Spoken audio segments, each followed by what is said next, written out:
안녕하십니까? 화평방송을 통해서 많은 하나님의 사람들이 보고 말씀을 듣고 깨닫고 그러한 시간이 되길 바랍니다. 이 화평방송에서 지금 지난주부터 1000번째 왜곡된 현실에 대한 문제를 가지고 말씀을 나누고 있습니다. 1000번째가 왜 문제이고 어떤 것이 그 안에 담겨 있는지 굉장히 심각한 문제이기 때문에 지난주에 이어서 이번 주도 하고 또 가능하면은 기회가 되면은 이 문제를 계속 다룰 예정입니다. 왜냐하면은 이것은 그리스도인의 정체성을 정면으로 훼손시키고 예수 그리스도의 십자가의 사역을 훼손하는 아주 심각한 일이기 때문인 것이에요. 그래서 한마디로 다시 말씀드린다면 한국의 수많은 한국 교회의 수많은 개혁의 그러한 과제들이 있습니다. 일반적으로 지금 나타나고 있는 현실들, 그런 세습의 문제라든가, 또한 저희가 두 번째 시간에 다뤘던 성직 매매 문제, 이런 것들이 있지만은 그 이전에 이 문제가 해결되지 않으면 1000번째라는 이러한 우리 그리스도인의 가장 핵심적인 십자가의 사역을 훼손하는 이 문제를 두고는 다른 개혁의 과제들이 다 큰 의미를 부여받지 못한다는 것이, 우리 그리스도인의 정체성, 본질의 문제가 훼손되고 그 뿌리가 썩고 있는 상태에서 나타나고 있는 그러한 가지나 잎의 문제가 그 나무의 잎이 좀 시들었다든가 이런 것은 그 뿌리의 문제가 해결돼야 해결된다고 생각하기 때문에 1000번째 문제를 우리가 이렇게 다시 다루고 있고 앞으로도 계속 다룰 예정인 것입니다. 그래서 많은 하나님의 사람들이 또한 하나님의 백성들이 이것을 보고 좀 문제의식을 갖고 좀 깨닫는 시간이 됐으면 좋겠습니다. 오늘 시간을 통해서 그러한 시간이 되길 주님의 이름으로 축원드립니다. 네, 앞전 주에 이렇게 1000번째 왜곡된 현실에 대해서 방송이 나갔는데 많은 사람들이요, 이 문제에 대해서 심각성을 모르고 있는 것 같아요. 신학적인 견해로 봤을 때 일반 1000번째 왜곡된 것, 그것에 대해서 좀 자세히 말씀해 주시죠. 일단 신학적인 견해에서 보면은 1000번째는 구약의 열왕기상과 역대상에 나오는 솔로몬의 번제를 인용하고 있습니다. 분명히 1000번째를 솔로몬이 드렸죠. 또한 그 번제가, 그 제사가 아주 성공적인 제사였습니다. 하나님께서 감동하셨기 때문에 무엇을 먼저 원한 것이 아니라 먼저 하나님이 찾아오셔서 우리의 구할 것을 먼저 물어보시는, 솔로몬에게 내가 너에게 무엇을 줄고 하는, 정말 우리 믿는 자들 입장에서는 참 부러운 그러한 제사죠. 그럼 그렇기 때문에 그 제사를 지금의 많은 그런 복받기 위해서, 문제 해결받기 위해서 인용을 하고 있는 것인데, 근데 이것은 본질적으로 1000 희생양을 드린 것이에요. 1000 희생양. 그러니까 1000마리에 소화되었던 그런 제물을 그 당시에 큰 산당을 찾아서 제사를 드렸던 그러한 제사였습니다. 그러니까 그것은 이 1000이라는 숫자가 순서에 의한 그러한 숫자가 아니라 1000마리의 희생양이라는 그러한 뜻이에요. 또한 우리가 착각하는 많은 분들이 일부 착각하는 분들이 있어요. 그 번자를 순서의 번자로 생각하셔서 1000번을 논하드리는, 그렇게 해서 우리 민족의 깊숙이 자리 잡고 있는 샤머니즘, 1000기도, 또한 정성을 통해서 문제를 해결받고자 하는 그런 자세들, 이것을 교묘하게 접목하고 인용해서 1000번째가 성행할 때 거부감을 느끼지 못하고 하는 이러한 일들이 있습니다. 그래서 이것은 그리스도교의 그 교리상으로도 전혀 맞지가 않습니다. 그 히브리서에서는 그 수많은 그 말씀을 통해서 그 히브리인들 당시에 예수를 믿기 시작한 유대인들에게 이 부분을 수없이 강조를 했습니다. 예수님께서 십자가에서 최종적인 거룩한 완전한 제사를 드렸으므로 이제 더 이상 번제 드릴 것이 없다. 근데 요즘 일천번제 그 번자를 일부 우리 한글 개념으로 이해하면은 그냥 천번을 논하드리는 것으로 생각하고 있는데 그것은 정확하게 번제는 태울 번자를 쓰고 있습니다. 불사를 번자예요. 그렇기 때문에 이것은 구약의 제사 제도를 솔로몬이 한 그 1000마리의 희생양을 번제로 태워드린 그 제사를 지금 인용하고 있는 것이죠. 그렇기 때문에 이것은 정말 무서운 하나님의 뜻과는 전혀 다른 무서운 결과를 낳는 예수 그리스도를 이 땅에 보내셔서 최종적인 그러한 십자가의 사역을 통해서 그 번제의 의미를 다 완성하셨는데 다시 일천번제를 통해서 문제해결을 받고 복받고 또한 성전을 건축할 때 그 재정의 안정을 위해서 이런 것을 인용하는 것이 굉장한 신학적인 오류를 범하고 있는 것이에요. 그러나 수많은 하나님의 백성들 영적으로 신학적으로 이런 것들을 전문적으로 깊이 알지 못하는 분들은 이것을 그냥 우리의 그 일상적인 그런 심리 하나님께도 우리가 정성을 다하고 열심을 다해서 하고자 하는 그 심리를 교묘하게 이용해서 지금 행해가고 있는 것입니다. 네, 여기 앉아있는 저도요, 예전에는 일천번제에 대해서 제가 잘 몰랐어요. 우리 목사님께서 말씀해 주신 것처럼 많은 성도들이 그 일천번제를 1000번을 채우기 위해서요, 무진장 애쓰신 모습을 보았습니다. 그리고 목사님들께서도 한 번도 거기에 대한 어떤 말씀을 선포하신 적이 없기에 저도 1000번제를 드린 적이 있습니다. 그렇게 드리고 나니까 자신도 모르게 나는 그래도 1000번제를 드렸어.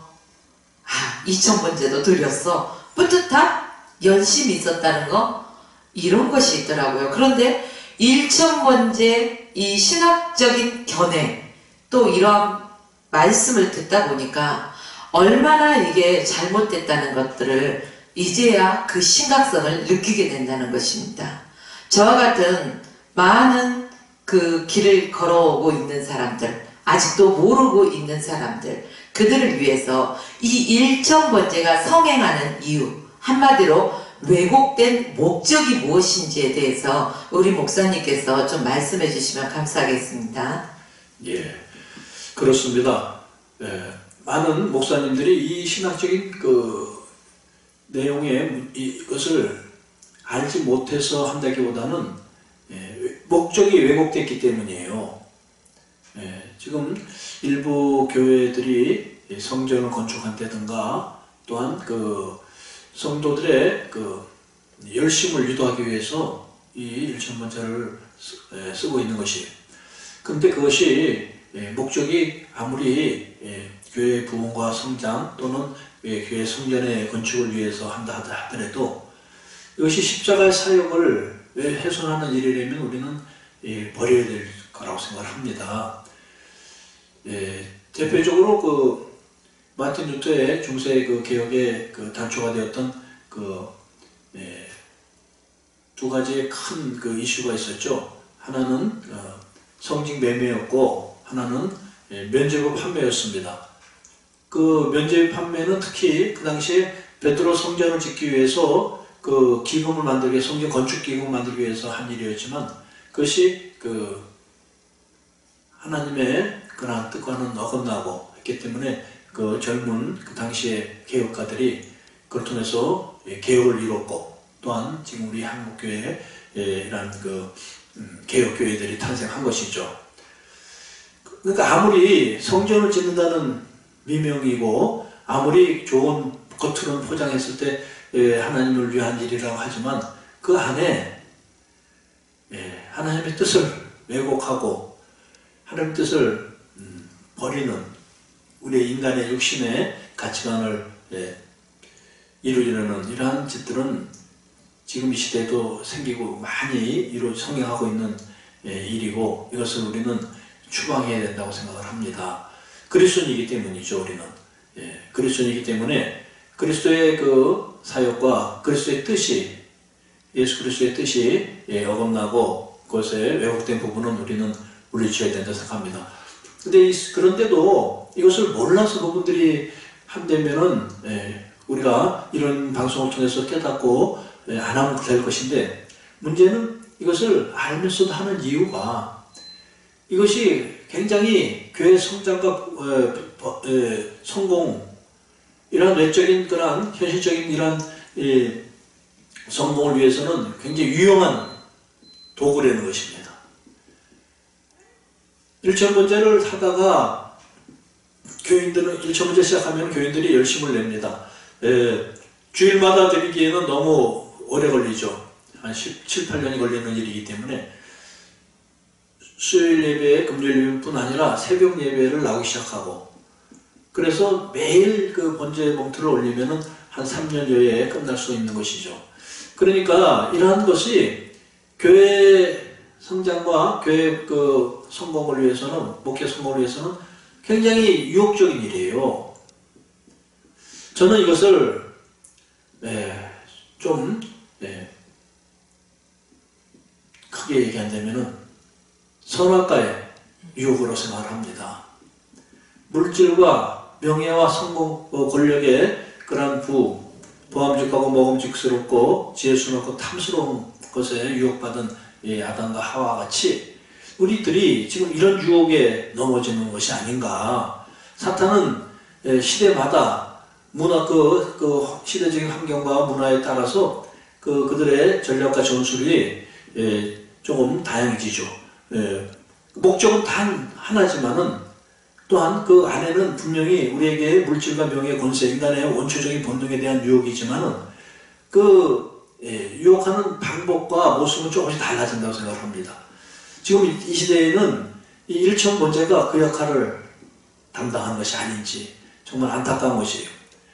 그런데도 이렇게 일부에서는 아직도 이것을 놓지 못하고 일부 대형교회에서들 성전 건축할 때마다 이런 것이 나타나는 이유는 이것이 그만큼 유혹적이고 교회의 재정과 또한 재정의 안정과 그 교인들의 열심과 이탈을 막는 성전 건축하다 보면은 많은 교회들이 그 성도들이 시험에 들기도 하고 이탈하는 경우가 있다 그래요. 근데 일천번제를 시행하는 과정에서는 이탈률이 현저히 적어진다고 그런 얘기를 합니다. 뭐 300번, 400번 드리다가 교회를 옮겨서 드리기에는 참 그러고 결국 이걸 다 드리고 결과를 보고 싶은 인간의 그런 기복적인 심리를 교묘하게 부추겨서 이러한 안타까운 현실에서 우리가 좀 더 깨어있는 눈으로 이것을 바라보고 이 문제성을 시각하게 생각해서 벗어날 수 있는 이 시간이 되길 바랍니다. 예. 그러니까 목사님 말씀 듣고 보니까 하나의 그 목회자들이 반성해야 될 일이 가장 큰 것 같아요. 교회 성장을 빙자하여 성도들에게 잘못 가르친 점. 이것들이 하나님 보시기에 아름답지 못하고 우리가 회개해야 될 그런 일 같습니다. 그리고 이 방송을 시청하는 모든 분들이 정말로 일천번제 이 애곡된 현실을 통해서 십자가의 복음, 그 복음을 다시 한번 깨닫기를 원합니다. 우리 목사님께서 이제 말씀을 마무리해 주시면 감사하겠습니다. 예. 이 문제는요, 우리가 이 문제는 한국교회가 깨닫고 정말 완전히 이것에서 벗어나는 때까지 계속 돼야 된다고 생각합니다. 이것은 시작입니다. 정말 일부 깨어있는 그 영적인 하나님의 종들이 이 문제를 많이 거론하는 사실이에요. 그러나 이것이 그런 이 문제점에 대한 인식보다는 덮여 있는 인간의 본능적인 그런 그 성공 욕구와 기복의 욕구 이런 것을 충족한 일에 더 많이 지금 사용되고 있습니다. 이것은 일부 목사님들의 그런 그 목적을 위한 왜곡된 그런 모습이기도 하지만 안타까운 것은 그분들이 이것을 몰라서 이것을 하는 것이 아니에요. 일부는. 그렇기 때문에 그 신학적인 견해와 그 신앙적인 양심에 의해서 직접 이것을 하라고 하는 경우는 별로 없습니다. 대형교회에서도. 그렇지나, 어떤 식이냐면은 그 일천번째 부흥사를 모셔다가 일천번째 유익성과 일천번을 통한 그런 그 응답, 이것을 전파함으로 인해서 그냥 그 담임 목사님은 이것을 그냥 모른 척하고 받는 이러한 현실입니다. 그분들이 직접 나서서 일천번째를 강조하는 분들은 일부 목사님들이 있지만 그분들은 여러 가지 그런 부족한 부분 때문에 이런 일이 있지만 알면서도 하는, 그러니까 또 그러다 보니까 대형교회에서들도 이런 것을 보조시 하는데 일부 개척교회나 일부 지하 기도원 같은 경우에서는 이것이 뭐 대형교회 그만한 그 저명한 능력 있는 목사님들이 하는 일을 뭐 문제가 있겠나 싶어서 따라하고 또 당당하게 하고 또한 이걸 통해서 1000번, 2000번을 들여서 어떤 응답받았다는 그런 확신을 갖는 이러한 믿음 때문에 이것이 건절되지 아니하고 이어지고 있는 현실입니다. 그러나 성경에서는 이것을 끊임없이 이 문제를 얘기했습니다. 구약에는 당연히 번제를 드렸죠. 그러나 예수님이 오시고는 이 문제는 끝났다고 히브리서에서는 강력하게 얘기하고 있습니다. 그 당시 유대인들도 예수님을 믿고 그리스도인이 되었지만은 그들도 아직 그들의 그 수천 년간 이어온 관습과 관행을 종교적인 관행을 이어져 왔었던 것이에요. 그렇기 때문에 이것은 아니다. 이것을 수없이 얘기했는데 이 시대에 와서 이것이 둔갑을 했어요. 일천번제라는 그 솔로몬의 성공한 제사를 우리 민족에게 그 배어있는 기복적인 그런 샤머니즘적인 그런 믿음 위를 접목해서 그것을 아무 거리낌도 없고 어떤 그 양심의 가책도 없이 한다는 것. 이것은 일반 성도들의 모습이지만은 이제 목사님들과 한국교회에 깨어있는 주의 종들이 이 문제를 심각하게 깨닫고 이 그리스도의 정체성, 본질의 문제를 회복하고 이것이 온전히 회복되면은 우리가 그리스도의 정체성을 회복할 때에 수많이 나타나고 있는 지금 한국교회 이런 그 개혁의 과제들이 이 중심이 해결되어야 해결될 줄 믿습니다. 중심의 문제, 뿌리가 썩고 있는데 그 가지가 하나가 썩고 가지가 부러진 걸 가지고 얘기할 수가 없는 것이에요. 이 뿌리의 문제입니다. 본질의 문제. 그리스도인이 십자가의 사역을 왜 회복하면서 어떻게 그리스도인을 할 수가 있겠습니까? 그분이 다 이루신 십자가의 사역, 거룩한 제사, 완전한 제사를 수없이 성경에 강조하지 않습니까? 그것을 모르는 그리스도인들 주의 종이 있습니까? 근데 이 번제는 그것을 전면을 왜곡하는 일인 것이에요. 사탄은 그 자리를 노리고 있어요. 십자가 사역이 완전해지면 그들의 설 자리가 없습니다. 사탄은 끝없이 이것을 훼손시키고 망가뜨리고 부정한 것, 완전치 못한 것으로 만들어서 하나님의 백성들을 끌어내리는 것이에요. 우리가 이 시대에 다시 한번 한국교회가 회복하고 정말 하나님 주신 사명을 감당하기 위해서는 정말 세상의 빛과 소금의 그 역할을 감당하기 위해서는 우리의 문제에 한국교회 내에 뿌리박고 있는 이러한 사탄의 공작부터 물리쳐야 된다고 생각을 합니다. 이것이 해결되어야 한국교회에서 얘기하는 정의가, 하나님의 정의가 세상에서 통할 줄 믿습니다. 우리 자신들이 그리스도의 정체성을 훼손시키고 앉았으면서 어떻게 세상을 향해서 하나님의 정의를 얘기할 수가 있겠습니까? 이 세상이 이렇게 어둡고 썩는 것은 하나님의 정의가 세상을 밝힌 것이 아니라 인간의 이기적인 정의가 서로 부딪히고 서로 반목하고 서로 싸우기 때문인 것이에요. 하나님의 정의가 회복되기 위해서는 우리가 먼저 그리스도의 정체성을 회복하는 그러한 사역을 해야 될 줄 믿습니다. 그 가장 중심에 있는 것이 1천 번째 문제인 것이에요. 이 문제, 1천 번째, 이 왜곡된 현실을 바라보고 이 문제를 심각성으로 바라보고 이것을 일단 회복하는 저와 여러분 되실 줄을 축원합니다. 저희 화평방송은 이 문제를 끝없이 얘기할 것입니다. 한국교회에서 1천 번째에 대한 대각성이 일어날 때까지 이것을 내려놓을 때까지 십자가의 사역에 더러운 사탄의 괴계를 물으실 때까지 우리는 이 사역을 감당한다고 감히 선포하는 바입니다. 다음 시간에 이 문제가 여론화되고 또한 많은 분들이 이 문제에 대해서 저희에게 질문이나 그러한 조언을 해주시는 그러한 일이 있기를 바랍니다. 많은 분들이 이 문제에 참여해 주시길 주님을 축원합니다. 이상으로 이번 방송을 정리하겠습니다. 감사합니다.